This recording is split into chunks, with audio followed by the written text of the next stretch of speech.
Nishikant Palande sir. 10वीं से लेके अभी तक मैं घर पे नहीं हूँ। क्या बात है। मैंने फर्स्ट टाइम चोरी की थी। सेकंड हैंड में 10,000, थर्ड में 20, फोर्थ में मैं 40,000 मंथली कमाने लगा। जो फन है वो आपको 12th के पहले करना है। आपको इसमें जाना है ना, बहुत मेहनत करना पड़ेगा, तूफान मेहनत। हमारा गवर्नमेंट इधर के आर्टिस्ट को पूछता भी नहीं। इंटरेस्ट देना एक बड़ा टास्क है जीजे का। बच्चों के पास सब कुछ है, डेयरिंग नहीं है। सही बात। मुझे इतना बड़ा लंबा लिस्ट मटेरियल का भेज दिया, पापा देख के पागल हो गए, ये क्या है। मैंने साइंस ज्यादा सीखा था, ये कम आर्ट। आप ब्यूटी से घिरे रहते थे? घिरे मतलब मैं कमर्शियल में था, आप सोचे नहीं, मैं उस तरीके की ब्यूटी की बात कर रहा हूं। यस, मैं जो कमर्शियल में था दबा दबा के वाटर कलर लगा रहा, लेकिन मेरा स्मूथ ही नहीं आ रहा है। मैं फर्स्टेड हो गया, ग्रेड भी नहीं आया। आप हमें क्या लगा, हमारे पास क्या लड़कियां नहीं थी, बहुत थी ना। अरे वाह। आर्ट में आपका जाने का इंटेंशन अच्छा हो ना, आर्ट भी आपको कुछ देगा। पैसा देख के आप घुस रहे यहाँ पे तो कुछ नहीं मिलेगा, ऐसे नहीं मिलेगा ना। कमर्शियल से कमाता हूँ पर आर्ट में गवा देता हूँ। आपको है उतना ताकत। जो भी हमारे साथ मेंटर जुड़ा है, उन्होंने 1 रुपए का फी नहीं लिया। बहुत सारे लोगों को लगता है कि कलारम किसी के अपोजिट में खड़ा होने के लिए खड़ा है। नहीं, जो भी देख रहा है आपको हमेशा इधर आना है।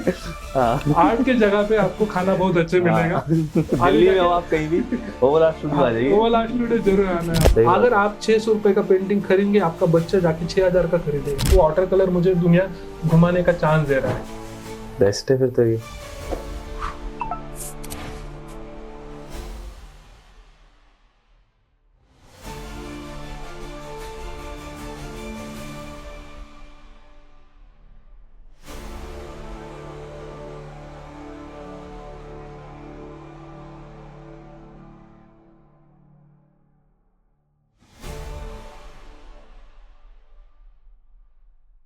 नमस्कार दोस्तों, स्वागत है आपका दी आर्टिस्ट पॉडकास्ट में, powered by Oval art studio. मैं आपका होस्ट करणवीर।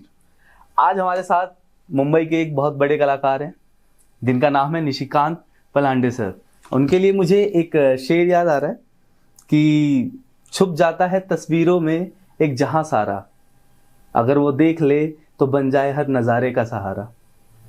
तो स्वागत करते हैं हम आज के आर्टिस्ट हमारे निशिकांत पलांडे सर। नमस्ते जी। नमस्ते। कैसे हो सर आप? एकदम सही सर। कैसा रहा दिल्ली से, मुंबई से दिल्ली आना बेसिकली? एक्चुअली हम आते जाते रहते, लेकिन फर्स्ट टाइम आपके साथ जुड़े तो काफी मजा आ रहा है। सुबह से लेके अभी तक जो हमारा सिलसिला चल रहा है, खाते पीते बस आपसे बात कर रहे हैं। ज्यादा परेशान कर दिया मुझे लग रहा है। नहीं, यही चाहिए आर्टिस्ट को, दूसरा क्या चाहिए। दिल्ली आप सर कितनी बार आए हो? मेरा ये 5th टाइम है। मैं पहले IWS के लिए आया था 2-3 बार, तो ये हमारा 5th मेरा। मजा आता है दिल्ली में। दिल्ली, अगर IWS की बात हो ही रही है तो प्रॉपर इसके बारे में बात करते हैं पहले। IWS है क्या sir? IWS actually Indian water colour international water colour society, जो अमित कपूर जी ने उन्होंने फाउंड की है जी। तो बहुत सारे लोगों ने उन्होंने वाटर कलर जो सपोर्टिंग पूरे वर्ल्ड को वाटर कलर में सपोर्ट किया है जी। तो मैं जो जुड़ा हूँ, जो वाटर कलर से स्टार्ट किया, तो मैं 2017 में पार्टिसिपेट हुआ हूँ जी। तो उसके बाद में मुझे IWS का ये भी मिला था, ब्रॉन्ज मेडल भी मिला था जो ओलंपियाड में था। अच्छा, तो इसी तरह पिछले ओलंपियाड में। हाँ, पिछले ओलंपियाड में। तो काफी अच्छी एक्टिविटी और बहुत सारे आर्टिस्ट उससे जुड़े हुए और काफी दोस्त हमें बने उसमें। क्या बात है सर। एक आर्टिस्ट का ना अभी एज ए स्टूडेंट सपना होता है कि मुंबई में जाके sir J school of art में एडमिशन लेना और उसमें पढ़ना। आपके लिए वो कैसा रहा सफर वहां तक? सच में कहूँगा तो मुझे ना, जैसे मैं बचपन से था तो मुझे आर्ट करना था, लेकिन कोई उसका कुछ प्रोसेस पता नहीं था। बस करना था कुछ जी। तो मेरे बचपन से मैं बस करता रहा। और जैसे मैं 12th गया, उसके बाद में वापस में यहाँ पे आए तो बहुत सारे मेरे आजू बाजू लोग बोले कि तू आर्ट में करना चाह रहा है, कुछ ना कुछ कर जी। तब तक भी जेजे का कुछ आइडिया नहीं था आपको? हाँ। तो मेरे ड्राइंग टीचर है, उन्होंने बताया कि ऐसा एक कोर्स रहता है, आप अपना पूना में वो तो जाके कर। तो जाते जाते वो भी लेट हो गया, तो वो प्रोसेस मेरा खत्म हो गया जी। उसके बाद में उधर जाके बोला कि आप नेक्स्ट ईयर ट्राई करो। तब तक मैंने फिर FY ट्राई किया, वापस नेक्स्ट ईयर आया। अरे बाप रे। तो तभी तक मुझे पता नहीं था उधर क्या सिखाएंगे, बस आर्ट सीखना है। एडमिशन भी किया, फिर ATD का लॉन्ग फॉर्म भी नहीं पता था मुझे। बाद में पता चला art teacher diploma. Art teacher diploma समझने के बाद हाँ, अरे मुझे तो टीचर नहीं बनना है, मुझे आर्टिस्ट बनना है। हाँ, तो फिर उधर जाके 2 साल करने के बाद उधर हमारे जो सीनियर है उन्होंने बोला कि तू जे ट्राई कर। तभी मेरे सीनियर थे उधर यहाँ पे ऑलरेडी आ चुके थे, उन्होंने प्रोसेस बताया ऐसा ऐसा आप जे ज्वाइन कर सकते। तो ज्वाइन करने की भी बहुत बड़ी कहानी है। तो जैसे मेरे टीचर बोले कि एक तो तू पुअर बैकग्राउंड से आता है जी, तो उधर जाके फाइन करेगा तो सर्वाइव के लिए बहुत दिक्कत आ सकती है। तो तू क्या कर, कमर्शियल आर्ट कर। अच्छा, कमर्शियल आर्ट क्या होता है कुछ नहीं, मुझे बस करना था। वापस में इधर आ गया, वापस 4 साल के बाद लगा यार मैंने तो गलत किया है। क्यों? क्योंकि मुझे फाइन करना था, लेकिन 4 साल होने के बाद मैं क्या होता, मैं साइड बाय साइड में फाइन में ज्यादा इंटरेस्ट रखता था। हमारे जो भी कॉलेज स्टूडेंट थे मैं सबको लेके फाइन आर्ट में जाके बैठता था, उनको स्केचिंग करना है करना, क्योंकि बाय हार्ट वही मुझे करना था। लेकिन रिस्पॉन्सिबिलिटी की वजह से मैं इसको कर नहीं पाया। तो मैंने शिफ्ट किया यार, नहीं चलो पास आउट होने तो आपने अप्लाइड आर्ट से पूरा किया। लेकिन अभी कहूँ तो मेरा डिसीजन जो बाय नेचुरली मुझे मिला वो अच्छा हुआ, क्योंकि बहुत बार देखा मैंने कि गांव के बच्चे वो सर्वाइव करने के लिए आर्ट में सर्वाइव करना बहुत मुश्किल होता है। मुंबई में स्टे करना ही आपको बहुत दिक्कत वाला काम आता है, लिविंग स्टैंडर्ड ही वहाँ का बहुत हाई है। एग्जैक्टली। तो इसलिए मैं जे का नाम न सुनते हुए मैं जे तक पहुंचा हूँ, और वो कैसे पहुंचा हूँ मैं आगे आपको बताऊंगा। बहुत इंटरेस्टिंग स्टोरी है। बताइए सर, स्कूल के बाद कैसे वहाँ पे? एक्चुअली मेरा जो जर्नी है स्कूल से स्टार्ट हुआ। जो मुझे आर्ट में इंटरेस्ट था, तो जैसे बहुत सारे आर्टिस्ट बात करते कि उनको ये ऐसा ऐसा, तो मुझे आर्ट के अलावा कुछ सोचता नहीं था। तो लेकिन सबको एक होता है कि फैमिली बैकअप होता है जी। तो मेरे फैमिली से वो थोड़ा भी बैकअप नहीं था। इसका रीजन मैं बताऊं, उनकी कुछ गलती नहीं थी। उन्होंने देखा है एक पेंटर हर घर जाके स्टडी बुक पेंट करता था, रोड पे पेंट करता था। उनने उसके अलावा कुछ देखा ही नहीं। क्या कोई सही बात, इमेज ही नहीं उनके पास कि इतने बड़े आर्टिस्ट क्या कर सकता है। आर्टिस्ट का मतलब ही पेंटर था।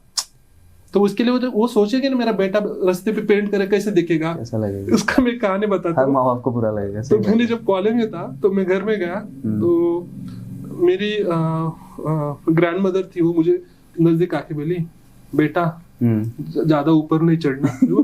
ऊपर मत चढ़ना मतलब क्या, बड़ी बड़ी बिल्डिंग में पेंट करता है ना तू। अभी क्या बताऊं, मैं वैसा पेंटर नहीं हूँ, मैं ड्राइंग करता हूँ। तो उधर जाके बड़े उस पे ड्राइंग करता है। मैंने नहीं, कागज पे करता हूँ। तो ये तो वहां से मैंने तो जैसे मैं बच्चे में था तो वहां पे भी हमारे पास कोई टूल्स नहीं थे। तो हम खेतों पे ये पानी देने का काम करते थे, मतलब झाड़ को पानी देना, खेती चलाना। तो वहां से ना वो पानी बह के ना एक अच्छा मिट्टी बाहर आ जाता है, स्मूथ सा मिट्टी। तो मैं हर एक कंपाउंड था उसके ऊपर में छोटे छोटे स्कल्पचर बनाता था। अरे वाह, क्या बात है। वो मेरी आंटी थी, उन्होंने देखा। मेरे अंकल थे, उनको वो काफी इंटरेस्ट था उनको आर्ट में। उन्होंने मुझे सपोर्ट किया। तो आगे जाके कुछ भी करे आर्ट में करे। उन्होंने माँ बाप को भी समझाया कि अरे एक बच्चा करना चाह रहा है, वो करने दो उनको जो करना है करने दो। फिर जैसे मेरा ये कॉलेज खत्म हुआ, मैं पढ़ाई में मुझे एवरेज नहीं, मैं एक्चुअली जो मुझे आर्ट में इंटरेस्ट था, जैसे मेरा जियोग्राफी था, उसमें मुझे इंटरेस्ट था, मैं उसमें हाईएस्ट स्कोर लाता था, क्योंकि क्या उस पे ड्राइंग होती थी। जहाँ पे ड्राइंग होता था मैं हाईएस्ट लाता था। ऐसा में ये नहीं था कि बुरा नहीं पढ़ाई में, लेकिन मेरा इंटरेस्ट ही नहीं था पढ़ाई करने में। अभी जहाँ पे ज्योमेट्री है वहाँ पे मेरे मार्क्स कम, और जहाँ पे वो जो प्रमेय भी में होते वहाँ पे पूरा इंटरेस्ट नहीं है। जहाँ पे ड्राइंग आएगा तो वो। तो कॉलेज में आके वहाँ पे उधर भी गया, तो मैंने आर्ट लिया था, उन्होंने साइंस लिया था। वहाँ पे जो मेरे पार्टनर थे, जो भी रूम पार्टनर्स, तो वो साइंस से बिलोंग करते थे। मुझे एक ही काम था, उनका जनरल कंप्लीट करना। उसी में मुझे इंटरेस्ट, आर्ट पढ़ने में कुछ नहीं। मुझे बस उनके जनरल में जो ड्राइंग्स आते, हमारे यहाँ पे इतना ड्राइंग नहीं था।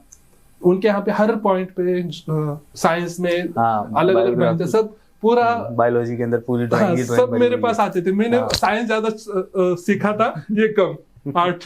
बढ़िया। हाँ, तो सबने सोचा अरे इतना दूर गया है, घर से दूर में। 10वीं से बाहर हूँ मैं, 10वीं से लेके अभी तक मैं घर पे नहीं हूँ। क्या बात है। क्योंकि माँ ने सोचा कि यार बाहर जाएगा, थोड़ा स्टडी करेगा, थोड़ा सा ये करेगा, सीखेगा। तो मैंने उधर जाके फिर यहाँ से वापस रिटर्न आ गया।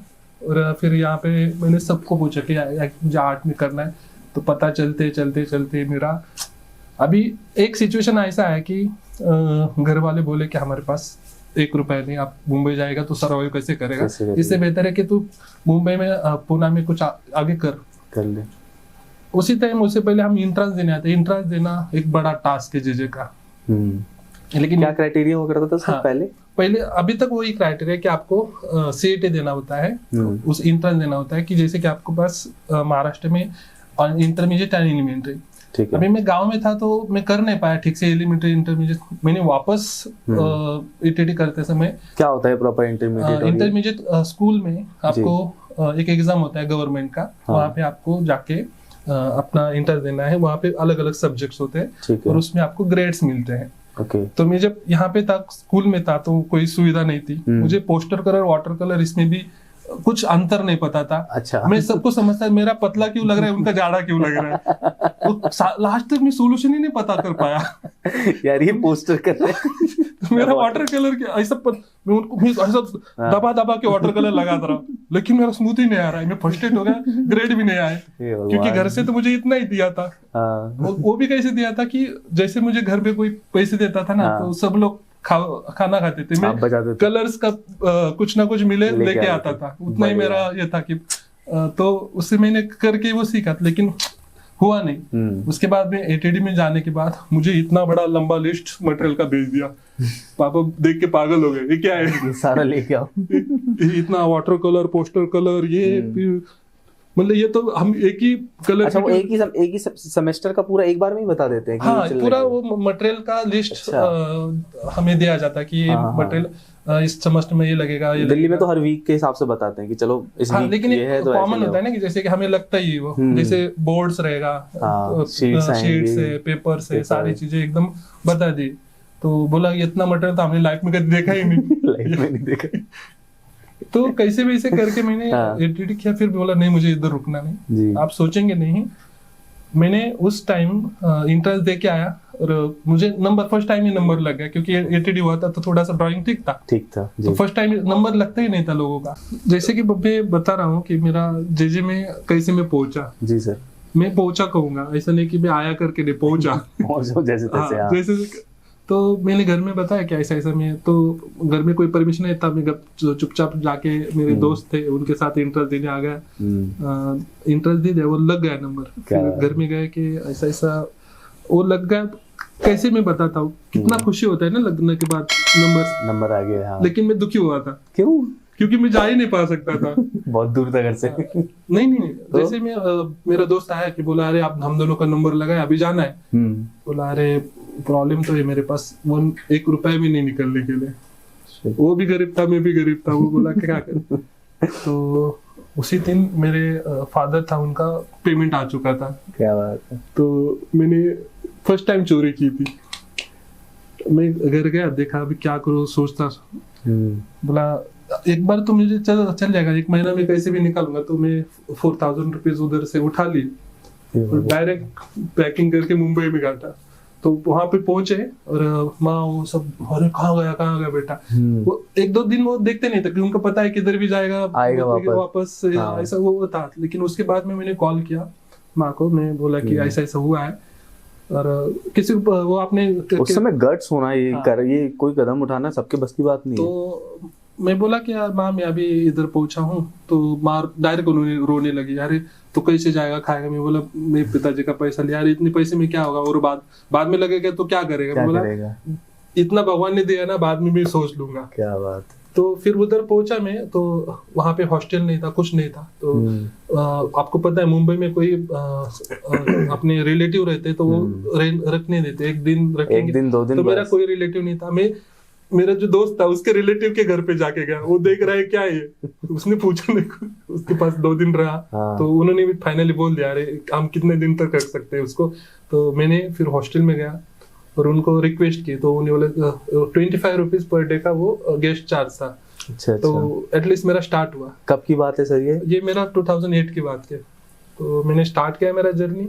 मैं जर्नी क्यों बता रहा हूँ उसका मैं आगे भी आपको सबको क्लियरली, क्योंकि बहुत सारे बच्चे पीछे घूम जाते हैं। मेरा जर्नी, इतनी हिम्मत कहाँ होती है? हाँ, हिम्मत सबके पास होती है लेकिन वो खुद को नहीं स्ट्रांग कर पाते। तो मैंने वहां पे, मुझे मतलब फाइनली क्या, वो घर पे ही जाना है, पैसे तो मैं घर पे ही हूँ, घर तक जाने के लिए मैं कैसे न कैसे एडजस्ट कर ही लूंगा, लेकिन यहाँ तक मैं आ रहा हूँ तो मुझे पता है मैं ये नहीं करूंगा तो मेरा पूरा लाइफ में खुद को कोसूंगा कि तूने ट्राई ही नहीं किया, तो डर गया तेरे इस पे से। तो इसीलिए मैंने उधर से उठा, गेस्ट में गया। बाय सपोर्ट मेरा जो सीनियर था, मैं सब मेरे दोस्तों की वजह से टिका हूँ। मेरे सीनियर बोला कि मैं अभी जहाँ पे मैं काम कर रहा हूँ, मैं वो जॉब छोड़ रहा हूँ, मैं तेरा रिकमेंडेशन करूंगा। और मैं तभी तक अभी नहीं, फिर जैसे मैं उनके पास गया, उन्होंने मुझे रखा, पूरा लाइफ सेटल हो गया। भले वो पेमेंट महीने का 2,500 था, लेकिन 2,500 में से मैं खर्चा 1,500 करता था, 1,000 घर पे भेजता था। क्या बात है सर, मतलब कैसे कड़ी जुड़ती गई। आपको अगर दिल में चाह है ना तो आपको हमेशा, आप बोलते हैं अभी बच्चों के पास सब कुछ है, डेयरिंग नहीं है। सही बात। ऐसा नहीं कि वो उनको हमेशा वो सोचते कि आगे जाके, मैंने सोचा ही नहीं इसमें मुझे कमाना है, मुझे बस आर्ट करना था, कोई मुझे सिखाए, भले वो कैसे भी करे, भले मैं कमर्शियल करूँ, कुछ भी करूँ, लेकिन मैं जैसा मेरा एक पवित्र बोलते हैं जो हमारे महाराष्ट्र की तीर्थ स्थान बोलते हैं, अगर मैं वहां पे पहुंचा हूँ, जैसे आप कहाँ पे भी तीर्थ स्थान पे जाओ, भूखे नहीं मरेंगे। सही बात है। वैसे ही जेजे में जाओ, आप कभी भी जिंदगी में भूखे नहीं मरोगे। बस जेजे तक पहुंचना है, एक आर्टिस्ट को जेजे तक पहुंचना है, ये आपका भगवान वहां पे मिल ही जाएगा। सही बात है। अगर उसमें आप पीछे घूम गए तो खत्म। उसके अलावा बहुत सारे रास्ते थे, जेजे में नहीं था तो और भी बहुत सारे चीज थी कि आपको सर्वाइव कर सकती है। सैल्यूट है सर आपको, सच में सैल्यूट है इस चीज। और वो कॉन्फिडेंस कब आता है, जब आपके पास काम का स्ट्रेंथ हो। अभी क्या है ना कि खाली मुंबई में पहुंचना और वहां पे एडमिशन लेना और वहां पे करना, वो कुछ मायने नहीं रखता। आपका स्ट्रगल 0 है अगर आपको आपके काम में कॉन्फिडेंस नहीं है तो। सही बात है। हम जो सर्वाइव कर पाए हमारे स्ट्रेंथ की वजह से, हम गांव से स्टूडेंट, हमें पता है कि हम जिसमें घुस जाते हैं वहां पे तोड़ देते हैं। तो जैसे मैं कॉलेज में घुस गया तो मुझे पता था मुझे आगे जाके यही करना है। तो मेरा डेली रूटीन वही था कि मुझे टाइम पास करने से ज्यादा मैं सुबह पूरे कॉलेज में मेरा असाइनमेंट खत्म करना, 9 से 3 बजे से वापस जॉब के लिए जाना। जॉब के बाद 11 बजे आने के बाद जो कॉलेज में असाइनमेंट देने के बाद 11 से 1 बजे तक वो काम करना सुबह। वही जो फन है वो आपको 12th के पहले करना है। जहाँ पे आपको चांस मिले वहां पे फन करो, वहां पे छोड़ो मत, वहां पे नहीं, ऐसा नहीं। आपको जिस टाइम मिले फन करो, हर टाइम आपको फन करना है। लेकिन जहाँ पे आपका करियर का बात आ रही है, जहाँ करियर को छोड़ के आप फन करेंगे तो लाइफ आपके साथ फन करेगी। बिल्कुल सही बात है। बहुत अभी मैं तो कॉलेज के लोग ने, हमें कॉलेज है तो फन करेंगे, मस्ती करेंगे, इसके साथ घूमेंगे, उसके साथ घूमेंगे। आपको हमें क्या लगा, हमारे पास क्या लड़कियां नहीं थी क्या? बहुत थी ना। अरे वाह। लेकिन हमारे पास वो एम था, हमारे पास टारगेट था। सर आप भटके नहीं? वही भटकने लिए हमें चांस ही नहीं दिया। जो हमारा था ना ये, अगर मेरे पास पैसा होता मैं भी भटक जाता, तो भगवान ने पैसा नहीं दिया तो भटक नहीं गया, इसीलिए मैं यहाँ पे खड़ा। क्योंकि आर्टिस्ट से भटक जाता है क्योंकि आर्टिस्ट को जो ब्यूटी है, आर्ट क्या ब्यूटी देखते हैं ना आर्टिस्ट, तो ब्यूटी में अटक ही जाता है। तो आप ब्यूटी से घिरे रहते थे? घिरे मतलब मैं कमर्शियल में था, आप सोचेंगे नहीं, मैं उस तरीके की ब्यूटी की बात कर रहा हूं। यस, मैं जो कमर्शियल में था, कमर्शियल में था तो एटलीस्ट हमारे मेरे खुद के क्लास में ऑलमोस्ट 30 से 40 लड़कियां मॉडलिंग थी, मॉडल वाली थी। क्या बात है सर। मतलब मैंने जो इलेक्टिव भी लिया उसके बारे में बात करूंगा। पैसा क्या करवा। लड़के थे क्लास में? 100 लड़के थे। 100 लड़के थे और 40 लड़कियां? नहीं, मतलब टोटल मिला के 100 और 60% लड़कियां रहती है हमारे यहाँ पे, 40% कम था सर, मतलब कमर्शियल में। हाँ, आपके टाइम पे। लेकिन वो क्या बोलते हैं ना कि कंपटीशन के बाहर ही रहता था। हॉस्टल वाले लड़के मतलब कंपटीशन से बाहर, उनको कोई देखेगा भी नहीं। गरीब लोग फैशन भी करते तो फैशन ट्रीट में जाके वो कपड़ा खरीदते, ऐसे पॉकेट वाले ऐसे छपरी लगते थे। कुछ पता ही नहीं था ना उसका क्या, कैसे रहना है, क्या करना है। हमें लगता है मुंबई में आए तो आप फैंकी कपड़े एकदम लेंगे, मस्त रहेंगे, उनके जैसा स्टाइल मारेंगे। सब हंसते थे हम पे। फिर धीरे धीरे वो सटलनेस, पहले हम एकदम वो समझ आने लगी थी। गाँव वाले हैं तो नॉर्मली शर्ट ये नॉर्मल पहनते, इधर आके भाग गए थोड़ा सा मॉडर्न रखने की कोशिश, एकदम हाईफाई। हाँ। वो भी बजट नहीं था, फैशन ट्रिप था हमारे यहाँ पे, वहां से कपड़े खरीदते 100-150 रुपए का शर्ट, कैसा होगा बेचारा। तो यहाँ से कॉन्फिडेंस होना चाहिए सर, यहाँ से- कॉन्फिडेंस हाँ। होना चाहिए पहनने का। अरे कॉन्फिडेंस हमें लगा कि यही पहनते नहीं लोग, तो हम भी वो करने लगे, लेकिन सीनियर लोग आके हंसते थे हम पे। फिर अच्छा। धीरे धीरे पता चला कि आर्ट खाली ये नहीं, आर्ट आपको कैसे जीना है वो भी सीखना वो भी पड़ेगा। सीखना पड़ेगा। तो आर्ट में जो मतलब बोलते हैं ना, जो रिच लोग हैं उनका पहले से उनको नॉर्मल है वो सब लाइफ, तो उनको सटल करते हैं वो कैसे ड्रेसिंग होना चाहिए, क्या होना चाहिए, ये भी आर्ट है ना। उनको तो आपको मिला खुद हुआ है को ना पहले प्रेजेंट से। करना। सही बात है। मैं उस टाइम पे बूढ़ा लगता था, अभी यंग लग रहा हूँ। क्या बात। क्यों? क्योंकि हमारा प्रेजेंस ही वैसा था। हम्म, हम खुद को कॉन्फिडेंटली बता नहीं पाते थे। कमर्शियल में आपको खुद को प्रेजेंट करना आना चाहिए, करना आना चाहिए। तभी आपका लोग खाली काम देख के नहीं कोई आता है, आपका कम्युनिकेशन क्या है, आप कैसे उसको ये करते हैं। जी। तो धीरे धीरे फर्स्ट ईयर सेकंड ईयर में हम थोड़ा सर्वाइव कर पाए, और बाकी सारी चीजें उस मोह से मैं तो बच ही गया, क्योंकि मेरा कंटिन्यू काम था, ये था, उसके लिए टाइम भी नहीं मिला। अच्छा, सच बोल रहे हो सर? सच बोल रहा हूँ मैं, झूठ बोल के क्या बोल बचा दिया। और मैं झूठ नहीं बोलूंगा, मुझे बहुत सारे प्रपोजल आए थे इस अरे बेस वाह। पे भी। सर आपकी हाइट की वजह से आप हाँ, अमिताभ मुझे- बच्चन तो मैं थे ही इतना तब। बुरा भी नहीं कि मुझे कोई नहीं, नाकार बुरा- सकता सर है, आप कितने क्यूट अभी बात हम कर रहे थे। लेकिन वही मैं फोकस रहा, और फोकस उसी टाइम में थोड़ा भी हिट जाता ना, हम मैं बार बार गाँव वाले को क्यों बताता, हमें सेंस नहीं है शहर में कैसा जीने का। हम इमोशनल हो जाते, कोई हमें लड़की चाहता, जो भी, हम भटक जाते हैं। सही बात है। और उनको तो बस वो एक पल के लिए वो चाहिए रहता, हमें लाइफ टाइम वही रहता कि अरे उसने मुझे किया, मैं करियर छोड़ देता, उसके पीछे भागता ना, वापस मैं घर से चोरी करके आया था, इज्जत गवा के वापस घर क्यों जाऊं, सही बात है ना। तो ये चीजें मुझे पता है कि आगे जाके मिलने वाली है कुछ ना कुछ सारी चीजें। तो मेरे पास एक बार मैं सेटल हो गया, सब सब सेटल हो हो गया, गया। तो मिल ही जाने वाला है, तो इसके पीछे क्यों मैं भागूं। सही बात है। तो इसके लिए मैंने उस चीज से मैं फन किया, सबसे दोस्ती की, सबसे प्यार से बात, सब यहाँ तक ठीक था, लेकिन मैं 100% फोकस था अपने करियर के ऊपर।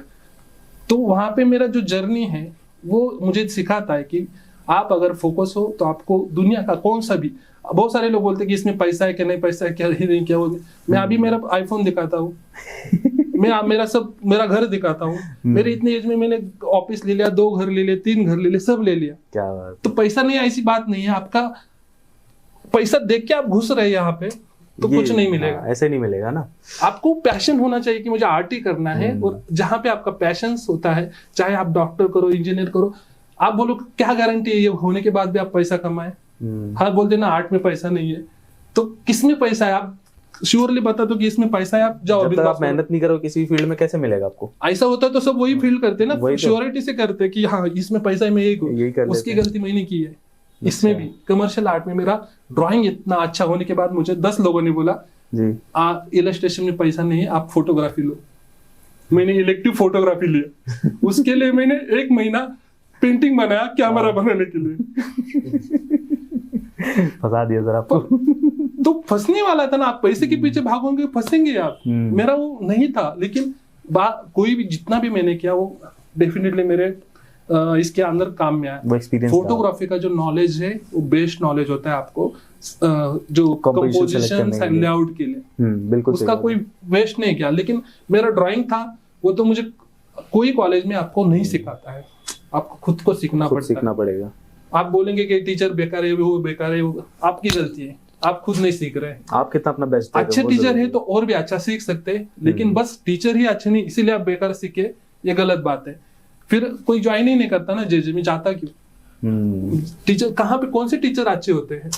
इन 2 टीचर है कि बस वो स्टूडेंट के लिए जान जो भी है वो दे सकते हैं, लेकिन बहुत मिनिमम होता है। आप उनके बेस पे पूरा करियर खड़ा करने की कोशिश करेंगे, आप 10 तक ही स्टूडेंट टीचर को संभाल सकते हैं, उसके बाद में कोई भी टीचर्स आप कितना काम कर रहे हैं उसी हिसाब से उसको गाइड करता है। आप अच्छा काम कर रहे हैं, आप जाके उसको दिखाएंगे, ना बोलेगा थोड़ी ना बोलेगा सर मेरा स्केच है और ये स्केच आप देखो, कौन ना कहेगा? कोई नहीं। लेकिन टीचर ये नहीं बोलेगा कि तू जाके ये कर वो कर। बहुत कम लोग होते हैं जो बताते हैं, आपको दिखाना होता है, आपको इनिशिएटिव लेना पड़ता है। सर नहीं लेता, आपके पास सीनियर है, उनसे सीखो, किसी से भी सीखो। मुझे पूरे कमर्शियल आर्मी में कंप्यूटर भी नहीं लेने की मेरा औकात थी, मैंने दूसरे के कंप्यूटर से उसका असाइनमेंट किया करके उसको सिखा के मेरा काम मैंने करवा लिया। मुझे फर्स्ट एक कमीशन वर्क आया था, मुझे फोटोशॉप का एक 0 नॉलेज था, तभी उसको मैंने कॉन्फिडेंस से बताया मैं करूंगा। उसने मुझे ऑफिस पे बुलाया, मेरे साथ में जो बैठा था उसने बोला अरे तू चाहता नहीं, क्यों तूने काम लिया? मैंने आप बताएंगे ना सर, मैं हर टूल्स में आप मुझे बस बता दो। कुछ काम नहीं था ज्यादा, बस क्रॉपिंग का था। मुझे पता था क्रॉपिंग तो कोई भी सिखा सकता है आराम से। हाँ, तो उसने मुझे चुपके से ये टूल्स बता दिए। मैंने उसको दिन भर में प्रैक्टिस करके सीख लिया, क्रॉपिंग दे दे करके। अगर आपके पास कॉन्फिडेंस नहीं है, आप नहीं, मैं क्या बोला, उधर जाके हकाली देगा ना, वो नहीं आता है तो यार क्यों आया है ना, उसके पीछे पैशन जरूरी है। बहुत सही बात है। बाई चांस मुझे मिल गया, तो अभी सोचो कि वो एक एक पैसा मैं अपने करियर के लिए खड़ा कर पाया हूँ, उसके वजह से मेरा करियर खड़ा। और आपको सोचेंगे नहीं कि मैं जर्नी मेरा थोड़ा फास्टली कवर कर देता हूँ। मैंने पास आउट होने के बाद वापस मैंने इलस्ट्रेशन स्टार्ट किया। कॉलेज में था तभी मैं फ्रीलांस फर्स्ट ईयर में सेकंड ईयर जॉब किया। उसके बाद में मैंने खुद के बेस पे वापस कमीशन वर्क चालू किए। मैं 2000 कमाता था, सेकंड ईयर में 10,000, थर्ड ईयर में 20, फोर्थ में मैं 40,000 मंथली कमाने लगा जी। क्यों कमाना? 4,000 लेके भागे थे, हाँ 40,000 पे पहुंच गए। 40,000 वो भी पढ़ने के साथ ये खुद अपने आप में बड़ी अचीवमेंट है। तो बिल्कुल, आपको नीड है ना, तो आप मुंबई में आपका नीड है, आप मुंबई दे देती है आपको, बस आपका नीड होना चाहिए। आप कहाँ से भी, आप सोचो कि पूरा दुनिया में मुंबई आ सकती है, बहुत सारे लोग आ सकते हैं, आपका डेयरिंग नहीं हो सकता क्या? सही बात है। जिसको भी ये करना है ना, बहुत सारे लोग आके ट्राई करके निकल गए। हमें सिकंदर सर पे आए थे, वो भी ट्राई के निकल कर गए। क्या बात है। लेकिन हर किसी का जर्नी अलग होता है। मुझे पता था मुझे यहाँ पे करना है, वो यहाँ से आके चंडीगढ़ में उन्होंने उनका साम्राज्य खड़ा किया, लेकिन मुझे पता है मैं उधर ही खड़ा कर पाऊंगा। तो मैंने जो काम किया, फिर पास आउट होने के बाद मैंने इलस्ट्रेशन स्टार्ट किया जी। और उसके बाद में सोचेंगे नहीं, मैं 2-3 साल के अंदर खुद का स्टूडियो लिया। क्या बात। उस समय मेरा शादी हुआ था, मेरी वाइफ, मेरे पास ना घर था ना कुछ ना खुद था। She is also an artist? नहीं, वो आर्टिस्ट नहीं थी। तो भी उसने आके बोला कि आप पहले ऑफिस लो, घर हम बाद में लेंगे। खुद का ऑफिस होने से आपका स्टेबिलिटी आएगा। बिल्कुल। और मुझे सच्ची में कहो, आपका लाइफ पार्टनर कैसे होते हैं ना, वो भी बहुत डिपेंड करता है। बहुत जरूरी है। हाँ, यानी आप बोलते कि मुझे खाली आर्टिस्ट ही वाइफ चाहिए या मुझे यही चाहिए, ये सही बात है, लेकिन जो भी हो आपको समझने वाली हो। अंडरस्टैंडिंग बहुत जरूरी है। अंडरस्टैंड, अगर उसका अंडरस्टैंडिंग, वो क्या बोलती मुझे पहले घर चाहिए, मैं किधर इधर भागूंगा, तो उसके बाद में उसका कॉन्फिडेंस कहीं आदमी 2-3 साल के बाद वापस, वो मैंने 2 साल के बाद उसका नील कर दिया, खुद का वापस घर ले लिया। क्या बात। वो आप पे उन्होंने ट्रस्ट किया और वो अच्छा हुआ। उसके बाद मैंने घर ले लिया। ये सारी चीजें कैसे मैं कर पाया इसके बाद, और घर लेने के बाद फिर मेरा लालच वहां पे खत्म हुआ पैसे कमाने का। अभी मेरा जो मेन ये था ना कि पेंटिंग करना, वो लालच बाहर आ गया। अभी पैसा तो आया है, घर सेटल है, ऑफिस है, वाइफ की बोला अभी मुझे सर्वाइवल मैनेज हो गया ना, मुझे अब उसके बाद अपना पेंटिंग करना है। हाँ। उसी टाइम सोचेंगे, मुझे एक वाटर कलर का काम आया था जी, तो मैंने किया। वो एक बोलते ना पुराने समय का जो एक फील वापस आ गया। आपको पेंटिंग करना है ना, तो हाथ में जो खून लग गया ना, आपके हाथ में खून लगता है, वैसा वाटर कलर लग गया। उसी टाइम मैंने इतना फ्रस्ट्रेशन निकाला, मैंने 1.5-2 लाख का मटेरियल उसी समय लेके आया वाटर कलर के लिए। वाटर कलर का मुझे गुस्सा था, मुझे जब करना था मेरे पास पैसा नहीं था।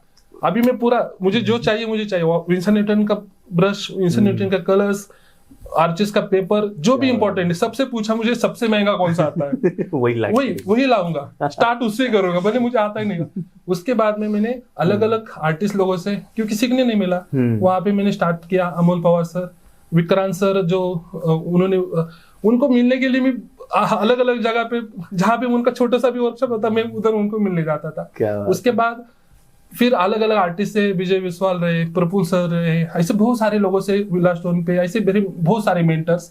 कामत सर, उनका मिलना नहीं हुआ, लेकिन देख देख के हम उसको सीखा। लेकिन सबसे बड़ा रोल्स मेरे जो जीवन में है वाटर कलर में जी, क्योंकि आपको तो ड्राइंग आता है, सब कुछ आता है, लेकिन जो एक पिकअप चाहिए था वो मेरे मेंटर्स। बहुत सारे लोग बोलते कि वर्कशॉप में पैसा वेस्ट होता है, इसमें वेस्ट होता है, लेकिन वो आदमी आपका वर्कशॉप लेता है, वो आपको जर्नी बेचता है। सही बात है अपनी। अगर आपके पास बहुत टाइम है ना लाइफ में, करते रहो, लेकिन आपको उसका जर्नी खरीदना है तो आपको पे करना होगा, क्योंकि उसका एक्सपीरियंस वो शेयर करता है। सही बात है सर। उसने 10 साल का मेहनत आपको 1 दिन में सिखाया है, उसका चार्ज है वो, उसका नहीं कि वो एक ब्रश लिया और कलर लिया, उसका मटेरियल का चार्ज नहीं है वो उसका। अगर आपके पास कॉमन सेंस है तो आप अपना टाइम बचा के सीख के आगे बढ़ सकते हैं। इस मेरे बात पास से मुझे पिकासो की एक बात याद आ रही है। वो एक रेस्टोरेंट में बैठे हुए थे, कोई आके पेपर दिया उन्होंने कि कुछ ड्रॉ कर दो मेरे लिए। और उन्होंने जब ड्रॉ किया तो पेपर देते वक्त उन्होंने उसका प्राइस बोल के मुझे बोला कि वो प्राइस दो मुझे। तो उन्होंने कहा ये तो आपने जस्ट 2 सेकंड में बना दिया है, इसका पैसा क्यों दे? तो उन्होंने बोला इसके पीछे मेरी इतने सालों की जर्नी है, तभी मैंने बनाया वो, तो मैं ये फ्री में नहीं करूँगा, उसका भी पैसा मांगा। तो वही वाली बात है कि अगर आप वर्कशॉप कोई भी आर्टिस्ट दे रहा है तो अपना पिछला पूरा जर्नी आपके साथ शेयर कर रहा है, क्योंकि आपको वो सब जीने के लिए, एक्सपीरियंस करने के लिए बहुत टाइम लगेगा। बराबर। महाराष्ट्र के एक आर्टिस्ट है, मुझे नाम नहीं पता, स्कल्पचर आर्टिस्ट है जी जी। उनको भी वैसा ही पूछा गया था, सर आप इतने इतने स्टैचू का इतना क्यों, मिट्टी का इतना क्यों पैसे ले? वो बोले मिट्टी का पैसा नहीं, जीवन का जो मैंने मिट्टी किया है ना उसका पैसा है। जीवन का जो मैंने मिट्टी, क्या बात है, क्या मतलब वो बहुत सही। क्या सोच है ना लोगों की कि भाई तुम काउंट करते बस मटेरियल के हिसाब से, ये कोई ये नहीं है।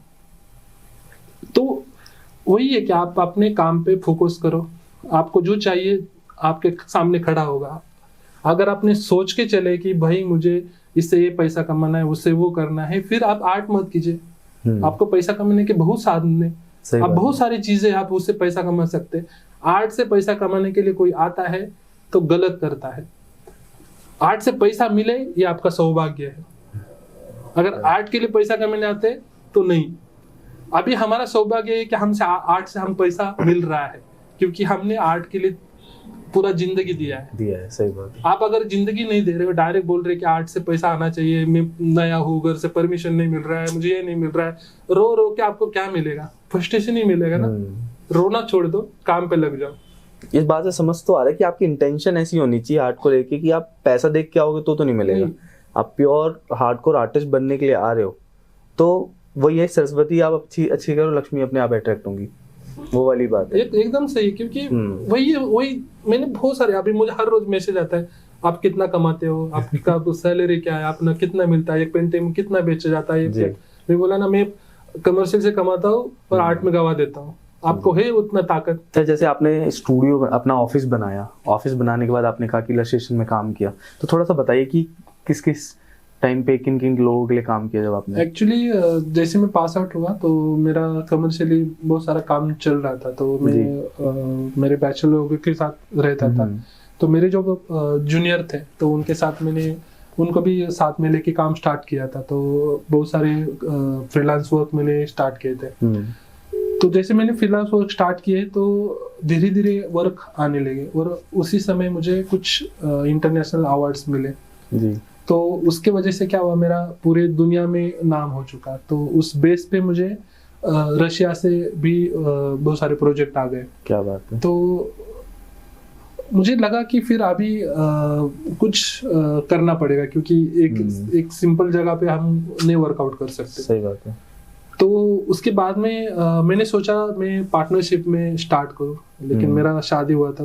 वाइफ बोली कि प्रॉब्लम क्या है, आप पार्टनरशिप में स्टार्ट तो करेंगे लेकिन आगे जाके कुछ भी हो सकता है, ये हो सकता है, उसके वजह से उनको उनका करने दो, आप अपना करो, टीम हायर करो जी। तो मुझे लगा चलो ठीक है, हम पार्टनरशिप करें तो अटक जाएंगे, मैं जो फ्रीलांस घूम रहा हूँ, ये कर रहा हूँ। तो दोनों होने से क्या होता है कि बहुत सारा चीजें है कि मैनेज करना होता है। सही बात है। तो फिर मैंने मेरा इंडिपेंडेंटली थॉटलाइन डिजाइन स्टूडियो का मैंने शॉप थॉटलाइन ले लिया, और उसके अंदर मैंने जूनियर लोगों को ऑलमोस्ट उस टाइम मेरे 7-8 बच्चे थे जो यहाँ पे आके काम करते थे। जैसे मैं किसी आर्टिस्ट के पास सीखता था, वही भी कॉलेज करके वो आते थे। कुछ पास आउट थे 2-3 लोग। तो मुझे पता था उनको पैसा भी जरूरी है और एक्सपीरियंस भी जरूरी है। तो उनको लाइव एक्सपीरियंस भी मिल रहा है, मुझे अच्छा काम करने में मिल रहा है। तो जितने भी मेरे पास आए, जितने भी स्टूडेंट आए, सब अच्छे मुकाम पे अभी खुद का फ्रीलांसिंग काम कर रहे हैं, सब वेल सेटल है। जितने भी आए, ऐसा नहीं कि एक भी जो खराब गया है। हर कोई अपना अपना अच्छा काम सीख के बड़ा लास्ट तक। मैं लॉकडाउन तक मेरे पास थे। लॉकडाउन के बाद आपको पता है सब पूरा चेंज हो गया, और मैं भी ज्यादा से ज्यादा इसमें इंटरेस्ट था मुझे पेंटिंग में, तो मैंने वो थोड़ा सा स्लो डाउन कर दिया। अभी जो भी काम आता है तो मैं बाहर के लोगों से करता हूँ, और उसके बीच में ऐसा नहीं कि मुझे वो पसंद नहीं इलस्ट्रेशन करना, लेकिन ज्यादा इंटरेस्ट मुझे पेंटिंग में। तो मुझे इंडिया का टॉप मोस्ट आर्ट इलस्ट्रेटर उस समय में माना जाता था। वो सबसे कांस अवार्ड रहे या इंटरनेशनल अवार्ड रहे, सब मैंने ले लिए, जितने भी इम्पोर्टेंट अवार्ड थे। अभी भी मेरे जो पता नहीं, जो मेरा फील्ड है इलस्ट्रेशन का, वो पूरे आप इसमें जाएंगे सबको नाम मेरा पता है इलस्ट्रेशन का। जितना मैंने पेंटिंग में कमाया नाम, उससे ज्यादा भी मैंने उससे कमाया था। लेकिन वो कमर्शियल था, वो किसी के लिए काम था। ये जो कमा रहा हूँ वो खुद के लिए, यहाँ पे पैसा है, यहाँ पे आपका खुद का सेटिस्फेक्शन है। आपको दोनों का कंबाइन करके आपको जीना सीखना चाहिए। आप खाली सेटिस्फेक्शन के लिए लाइफ टाइम काम करेंगे, फ्रस्ट्रेट हो जाएंगे। आप खाली पेंटिंग के लिए पैसे के लिए काम करेंगे, फ्रस्ट्रेट हो जाएंगे। दोनों का कंबाइनेशन, दोनों का आपको बैलेंस करना आना चाहिए। बहुत सारे लोग कुछ सोचते नहीं, जॉब छोड़ देते, डायरेक्ट पेंटिंग चालू कर देते, बाद में जाके पछताते हैं। पहले आपको वेल सेटल करना है। आपने आपके बेस पे जो भी जिसने भी शादी किया है, उसने आपको देख के शादी किया कि कुछ ना कुछ कर रहा है। आप अगर शादी करने के बाद आप खाली पेंटिंग करके उसको स्ट्रगल में डाल रहे हैं तो आपका गलती है। अगर आपको स्ट्रगल में डालना है तो आप फैमिली ही मत बनाओ। पहला सिंगल रहो। कुछ आप अगर फैमिली बना रहे तो आपकी रिस्पॉन्सिबिलिटी उसको संभालने की, उसका बेटा रहे, आपका कुछ रहे, उसको सेटल करने की आपकी रिस्पॉन्सिबिलिटी है। बिल्कुल। अगर वो नहीं कर पा रहे हैं और आप ये कर रहे हैं तो आप उसको फंसा रहे हैं, मतलब आप अपने लाइफ पार्टनर्स के साथ खेल रहे हैं। तो पहले आपको खुद को सेटल करना है।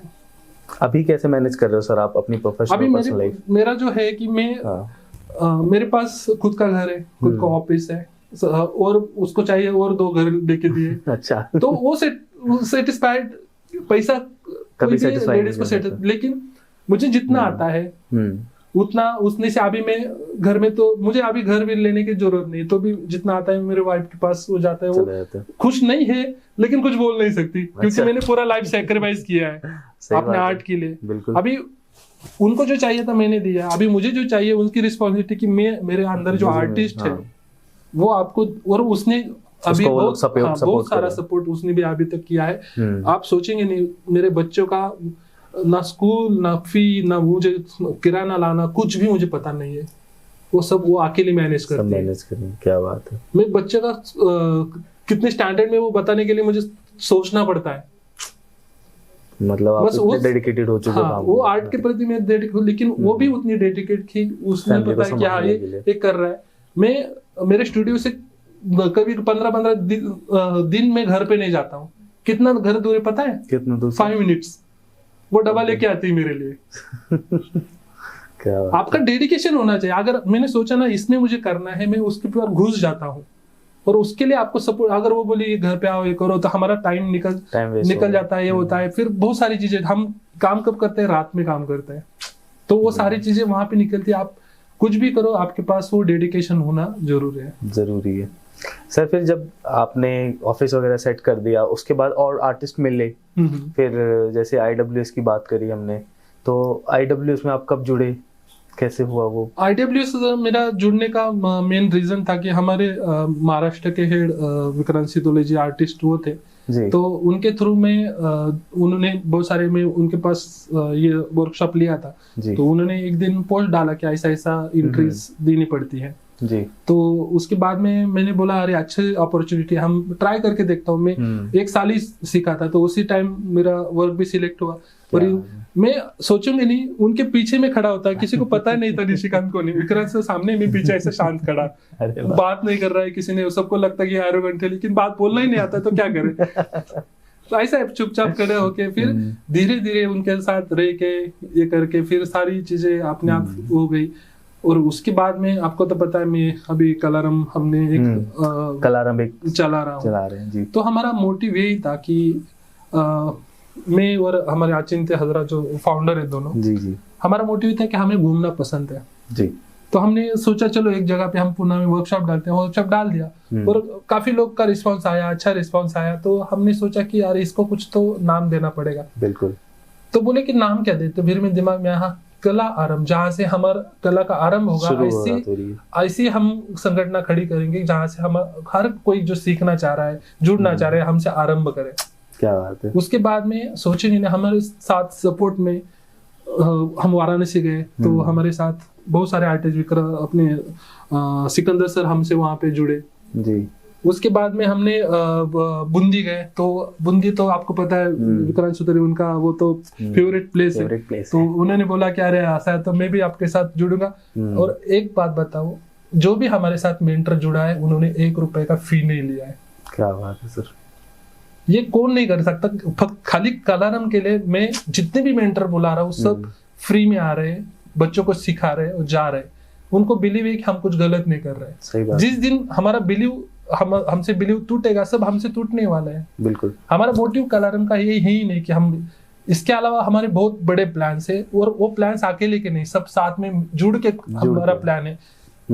हम बस एक नाम है, करने वाले सब हमारे सीनियर लोग हैं, मेंटर लोग हैं।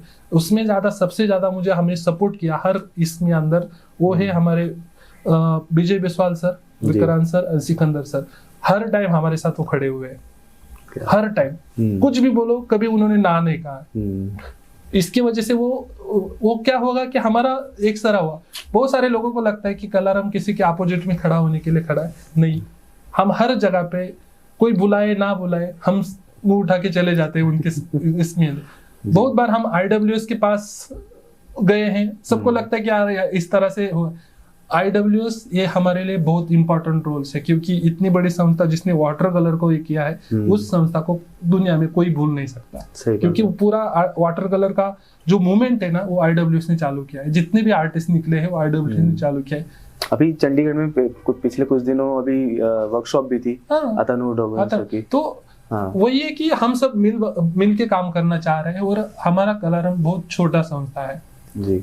अगर हमें कुछ भी करना है, ऐसे छोटे छोटे करके ही हम बड़ा कुछ कर सकते हैं। तो हमारा आगे जाके का यही प्लान है।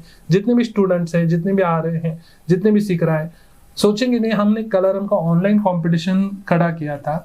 हमारे जो पार्टिसिपेंट्स है, मेंबर्स है, सबने मिला के 3.5 लाख का अवार्ड्स कलेक्ट किए हैं बच्चों को देने के लिए। क्या बात है सर।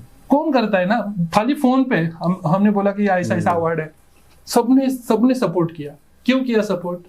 सबको पता है कि हम कुछ गलत नहीं करने वाले, जहाँ पे हमारा इंटेंशन अच्छा हो। मैं वही बोला, आर्ट में आपका जाने का इंटेंशन अच्छा हो ना, आर्ट भी आपको कुछ देगा। वही कलारम बड़ा होने का यही रीजन है कि हमारा इंटेंशन आपका कम्युनिटी हेल्प करती है पूरी। जैसे कि आप ये पॉडकास्ट बना रहे हैं जी सर, आपका इंटेंशन थोड़ा भी कमर्शियल होता है तो हम कोई खड़ा नहीं होता। बिल्कुल। यहाँ पे आप कमर्शियल कुछ करते, आप सोचो मांगते ना पैसे वो लोग। इतने बड़े आर्टिस्ट क्यों आपसे खड़े होते हैं? सही बात है। खड़े हुए कि आपका इंटेंशन पता चल जाता है कि क्या इंटेंशन है उस संस्थे का, उस इसका। इसके लिए हम यहाँ पे आपके साथ खुल के बात कर रहे हैं, तो फ्रेंड से बात। हाँ, आपने खिलाया वो अलग बात है। और जो भी देख रहा है, आपको हमेशा इधर आना है। आर्ट के जगह पे आपको खाना बहुत अच्छे मिलेगा। दिल्ली में हो आप कहीं भी, ओवला स्टूडियो आ जाइए। ओवला स्टूडियो जरूर आना है आपके लिए। यहाँ पे सबको मिलेगा बढ़िया। यहाँ सारे शेफ हैं। सर, इंटरनेशनल जैसे आपके काम के समिट्स होते हैं, वर्कशॉप्स होती हैं, जब आप वहाँ जाते हो तो आपको वहाँ और यहाँ के आर्ट कल्चर में क्या डिफरेंट देखने को मिलता है? ओके, तो जैसे कि हमें इनवाइट किया गया था, तो आप सोचिए कि एक गवर्नमेंट बाहर के आर्टिस्ट को बुला के उनका खर्चा, रहने का कर रहा है। सब कर रहा है। हाँ, एक गवर्नमेंट कर रहा है। अच्छा, ये गवर्नमेंट टूर पे आप देते हैं? क्या बात है। तो सोचो क्या ये होगा। हमारा गवर्नमेंट इधर के आर्टिस्ट को पूछता भी नहीं, सपोर्ट ही नहीं करते। जो भी सपोर्ट करता है उनके इंटरनल जो भी है, जो अच्छा आर्टिस्ट है ना, उनके तरफ सर्कुलेशन हो जाता है ना, कुछ सिलेक्शन नहीं।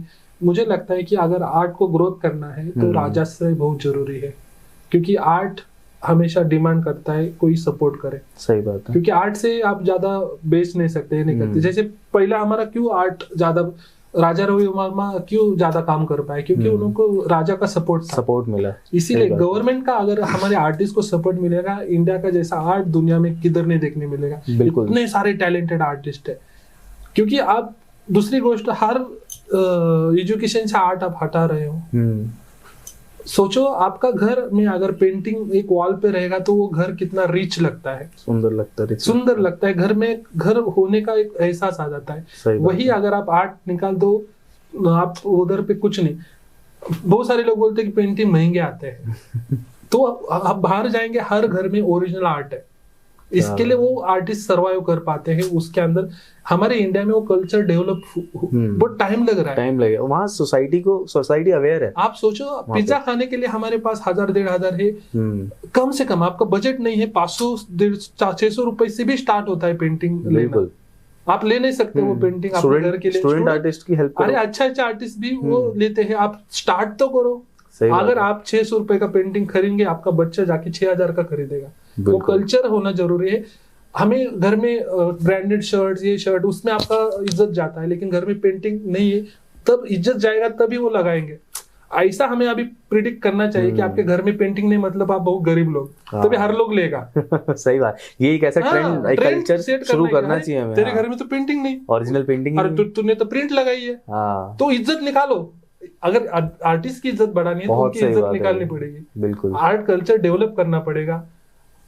मिडिल क्लास को, हायर क्लास तो लेता ही है, मिडिल क्लास को वो ट्रेंड क्रिएट करना पड़ेगा। भाई तेरे पास खुद के बच्चों का लगाओ, कोई इशू नहीं, बस ओरिजिनल लगाओ। प्रिंट लेके लगाने में कोई, बहुत सारे आर्टिस्ट जो प्रिंट बेचते हैं, पैसा कमाते हैं, वो उनका पर्सनल चॉइस है। लेकिन मेरी जिंदगी में छोटा, मैं प्रिंट कभी नहीं बेचूंगा जी। आपको लगाने में, आप प्रिंट के रेट में मैं कहां से भी आपको आर्ट खरीद के दूंगा, मेरे पास बहुत पहचान है। आप मांगो तो सही बात है। वो एक हैबिट तो लाइन लोग, हैबिट तो लगा।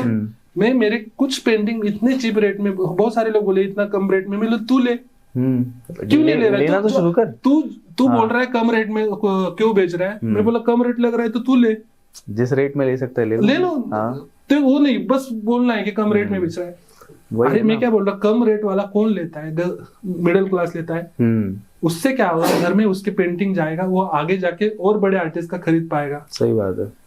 कम रेट में देना, मेरा इज्जत जाएगा, मुझे फर्क नहीं पड़ता, लेकिन मेरा पेंटिंग उसके घर में पैसा 1 रुपया भी देता है ना, वो संभाल के रखता है। सही बात। फ्री में देखो, आपका कोने में आपका पेंटिंग कोई कदर नहीं करता, कदर नहीं करेगा। तो हमारा इंडिया में वो कल्चर हमें डेवलप करना है। काइंड ऑफ लेगेसी हो जाएगी सर ये, कि अगर मेरे पापा ने कोई ओरिजिनल पेंटिंग खरीदी है तो मुझे पता है वो लेगेसी, मैं भी लूंगा, फिर वो एक लेगेसी बन जाएगी सर। खाली आर्टिस्ट नहीं वो खड़ा कर सकता, उसको गवर्नमेंट का सपोर्ट होना बहुत जरूरी है। बिल्कुल। और उसके साथ आर्टिस्ट को भी खुद को स्टैंड लेना बहुत जरूरी है कि भाई तू तेरा खुद का पेंटिंग तो तू घर में डिस्प्ले करना चालू कर। तो दूसरों को बोलता है कि अरे ऐसा मेरा पेंटिंग नहीं, अरे तू खुद का पेंटिंग, मैंने देखा है बहुत सारे आर्टिस्ट का पेंटिंग घर में नहीं लगाते वो। अगर तू खुद के नहीं लगा रहे तो तेरा कौन पेंटिंग लेगा? उसको क्या जरूरत है तेरा पेंटिंग लेने की? तो बोल रहा है मेरा खरीदा, क्यों खरीदेगा तेरा पेंटिंग? तो कौन है? हाँ, होता है ना कि आर्टिस्ट अपने घर को ही बस छोड़ के बाकी सबके घर सजा रहा होता है। पेंटिंग खरीदना उनका चॉइस है। तो कौन होता वाला जानबूझ के उसको पेंटिंग खरीद बोलने वाला? तो ऐसा कल्चर डेवलप कर कि वो हर कोई चाहे कि पेंटिंग मेरे घर में लगे हो। सही बात है। तो टाइम लगेगा, लेकिन हमें वो इनिशिएटिव लेना पड़ेगा। एज आर्टिस्ट हम ट्राई कर रहे हैं जी और करते रहेंगे। सर अभी आपके फ्यूचर गोल्स क्या हैं? मेरा फ्यूचर गोल्स है कि मुझे मेरे आर्ट में बहुत सारा सीखना मुझे बहुत बाकी है। तो मैं बहुत सारा ट्रायल कर रहा हूँ, मैं बहुत सारे आर्टिस्ट से जुड़ के मैं सीख पा रहा हूँ। तो मेरे मेंटल, जैसे आप पहले भी आए थे, अभी मैं विजय आश्रयकर सर, उनका नाम लेना चाहूंगा जी। तो वो भी मुझे उस तरह से अभी गाइड कर रहे हैं। उसके अलावा बहुत सारे लोग हैं, मैं उनसे पर्सनली, जैसे मेरा इंटरनेशनल एम है जो आलवार हो रहे हैं, जोसेफ रहे, उनके साथ मिलके काम एक्चुअली उनका काम देखने को भी मिले, ये मेरा मेन है। और जो जिस फील्ड में मेरा जो वाटर कलर मैंने स्टार्ट किया है जी, जो मैंने स्टार्ट किया था वो गरीबी की वजह से किया था। मैं ऑयल कलर खरीदने की मेरी हिम्मत नहीं थी, बाकी मीडियम मुझे पता नहीं थी, इसलिए मैंने वाटर कलर स्टार्ट किया जी। लेकिन स्टार्ट करने के बाद जो गरीबी में जिसने साथ दिया उसको छोड़ूंगा नहीं। उसको वाटर कलर के लेके मैंने सब मीडियम में काम करता, ऐसा नहीं कि मैं नहीं करता, लेकिन जो दिल से जुड़ा है ना वो कभी हटता नहीं। तो वाटर, मैं वही पूछने वाला था कि और मीडियम में आप क्यों नहीं करते? बहुत काम किया मैंने, सब मीडियम में काम किया, लेकिन अटैच जो है वाटर कलर के साथ, और मैं हमेशा रहूंगा। और वो वाटर कलर मुझे दुनिया घुमाने का चांस दे रहा है। बेस्ट है फिर तो ये। तो एक मैं खुशनसीब, इतने कम समय में मुझे रशिया जाना मिला, मुझे चाइना जाना मिला, घूमना नहीं, इनवाइटेड जाना, ये काफी रिस्पेक्ट वाली बात है। और मैं अचीव कर पाया ये खाली वाटर कलर की वजह से। और आप जो भी मुझे देख रहे हैं, तो आप भी जा सकते हैं और आप भी कर सकते हैं। मैं कोई ऊपर से आया हुआ भगवान नहीं हूँ, मैं खुद के दम पे खड़ा हूँ, और आप भी अपने खुद के दम पे वो मुकाम हासिल कर सकते हैं। तो आप जरूर हासिल कीजिए। ये जो डेडिकेशन है ना सर आपके अंदर, वो बहुत ज्यादा इंस्पायरिंग है अभी के इमर्जिंग आर्टिस्ट के लिए, कि यार कैसे आपने शुरू किया, घर से निकल के आगे लड़े अपने आप से, चीजें सिचुएशन अपने आप ही होती गई। जब हम बात कर रहे थे कि ये एक से एक कड़ी जुड़ती गई, तो वो अपने आप में एक बायोपिक बन सकती है सर आपके ऊपर, पूरी फिल्म बन सकती है इसके ऊपर। ये नहीं, मैं खुद का बोल रहा, ये नहीं करो, हर आर्टिस्ट का एक जर्नी है और हाँ। काफी इंटरेस्टिंग है। बिल्कुल। हर आर्टिस्ट से पूछे, उसके पीछे एक सिंपल नहीं है उसने काम किया और वो बन गया आज, थोड़ा भी नहीं। हर आर्टिस्ट ना कुछ देके ही उसने पाया गया है। यही चीज तो सब तक जानी चाहिए सर, तभी हम आगे तभी हमने शुरू किया। मैं वही बोला, आजकल के बच्चों के अलग स्ट्रगल्स है, उनके माँ पिताजी उनको सपोर्ट नहीं करते, वो नहीं करते। हम हमारे आप खुद को सपोर्ट कर रहे हैं ना, तो पूरे दुनिया आपको करेगी। अगर आप खुद को पीछे हट गए, किसी के सपोर्ट नहीं, आपको फिक्स करना है कि मुझे ये करना है, फिर आप उसको रास्ता ढूंढेंगे। आप पेरेंट्स को कन्विंस कर पाएंगे जी। वो कन्विंस कब कर पाएंगे? आपका अगर काम,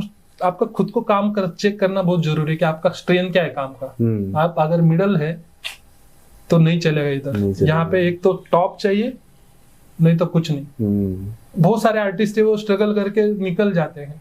आपको इसमें जाना है ना, बहुत मेहनत करना पड़ेगा, तूफान मेहनत। सर आपने जैसे काम करते करते आपको अचीवमेंट्स तो मिलते गए, लेकिन हमने देखा कि सोशल मीडिया पे भी एक आपकी अच्छी पकड़ है, लोग वहां पे भी काफी आपको फॉलो करते हैं, देखते हैं काम आपको, तो वो कैसा एक्सपीरियंस रहता है? वो एडवांस है ना, मैं कमर्शियल से हूँ, कमर्शियल मेरा खुद को प्रेजेंट करना मुझे आता है। आप खुद ही मैनेज करते हो पूरे अकाउंट को? पूरा अकाउंट, क्योंकि मैं कमर्शियल आर्ट से हूँ। अगर मैं कमर्शियल आर्ट इतना डिग्री करके मैं वेस्ट हो गया ना, फिर मैं खुद को प्रेजेंट करना, खुद को एडवर्टाइज करना, खुद को लोगों तक पहुंचाना, लोगों को क्या चाहिए वो दिखाना, वो आना चाहिए। सही बात है। अगर आपको उसके अंदर वो सर्वाइव करना है, सोचो 2017 में 16 में मैंने स्टार्ट किया, अभी 24 से 10 साल में मैं इस तरह पहुंचा हूँ। उसका बहुत बड़ा रोल मेरा सोशल मीडिया का है। उसका मैंने गलत यूज नहीं किया। मैं जो काम कर रहा हूँ वो लोगों को दिखा रहा हूँ, लोगों को पसंद आ रहा है। सही बात है। इसका मतलब मैं ग्रेट आर्टिस्ट नहीं, ऐसा नहीं है। मेरे से भी बहुत मास्टर लोग हैं, उनके फॉलोअर्स कम है और लोग उसमें बहक जाते हैं। सही बात है। आप काम के ऊपर जाओ, बिग अमाउंट का फॉलोअर्स देखते हैं। फॉलोअर्स को जो भी फॉलोअर्स है उनको बेसिक काम पसंद आते हैं, अच्छे काम पसंद आते हैं, जो उनको समझ में आते हैं, है ना। जो अच्छे आर्टिस्ट है, इंटरनेशनल आर्टिस्ट है, जो अच्छा काम कर रहे हैं, उनकी आर्ट काफी समझ के बाहर है। इसका मतलब ये नहीं कि वो बेकार आर्टिस्ट है। वो काम समझना है, उनको समझने के लिए वो फॉलोअर्स नहीं है।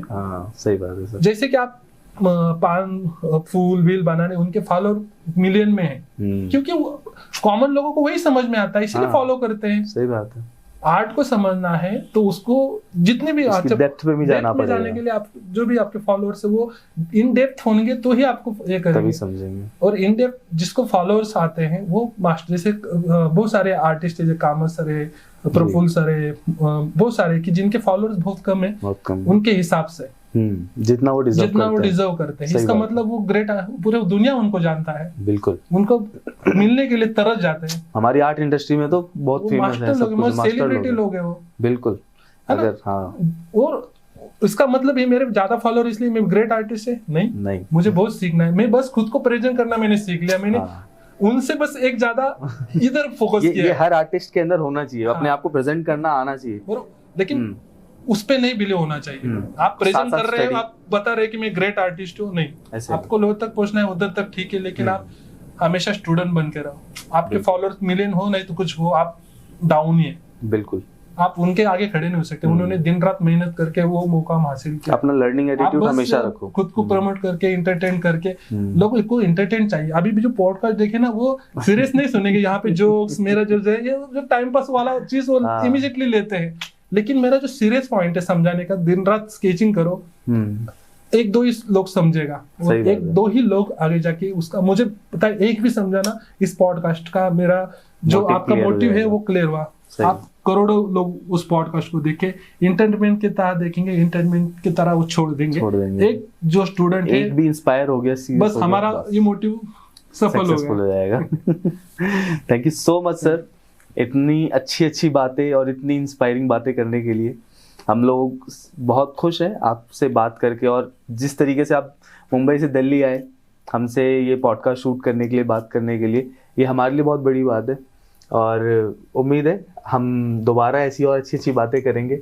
हमें सपोर्ट करिए। इस कम्युनिटी, आर्ट कम्युनिटी बहुत खूबसूरत है, बस हमें एक दूसरे की ज़रूरत है। कि जैसे ही हम एक दूसरे का हाथ पकड़ लेंगे तो यूनिटी हो जाएगी और हम सब एक साथ आगे बढ़ेंगे। जरूर। मैं हर टाइम में वही बोल रहा हूँ कि मैं एज खाली आर्टिस्ट भी हूँ और मैं एज ऑर्गेनाइजर भी हूँ। मुझे पता है कि क्या क्या तकलीफ से जाना पड़ता है, सहना पड़ता है। अगर आपका मोटिव क्लियर है तो आपको सपोर्ट में, इसीलिए आपसे साथ खड़ा हूँ कि ये ओल जो स्टूडियो है वो काफी जेन्युइनली काम कर रहा है, उनको हर तरह से आप सपोर्ट करें। अगर आपके पास कुछ सपोर्ट करने जैसा नहीं, एटलीस्ट सब्सक्राइब का बटन तो आप कर सकते हो, उतना तो करिए। भले उसमें से एक इतना ही पार्ट आपको अच्छा लगे, पुश नहीं कर सकते क्या, जरूर पुश कीजिए। उससे क्या होता है कि आप इनका इंस्पिरेशन बढ़ेगा और कोई इनके जैसा खड़ा होगा और आपके लिए काम कर रहा है, हमारे लिए, पूरे आर्ट कम्युनिटी के लिए काम कर रहा है ये ओल स्टूडियो, और विदाउट एनी कमर्शियल पर्पस। जी सर। तो जरूर आपको सपोर्ट करने वाले मेरे भी जितने फॉलोअर्स मुझे पता है आपको सपोर्ट करेंगे। और इसके अलावा जो भी मुझे सुन रहे और हर किसी को सुन रहे, और इसके अलावा बहुत सारे वीडियोस इनके चैनल पे हैं, तो आप जरूर उसको देखिए। खाली आर्ट देखना ये बात अलग है सीखने के लिए, लेकिन आर्टिस्ट को सुनना, उनका जर्नी को देखना, ये बहुत इंपॉर्टेंट है। हम आर्टिस्ट को जर्नी देख के यहाँ तक खड़े हैं। खाली काम से तो चलता ही है, लेकिन वो इंस्पिरेशन आप सबको सबके साथ मिलवा रहे हैं। आपको thank you so much, really thank you. Thank you so much. जरूर मिलता है sir, thank you so much.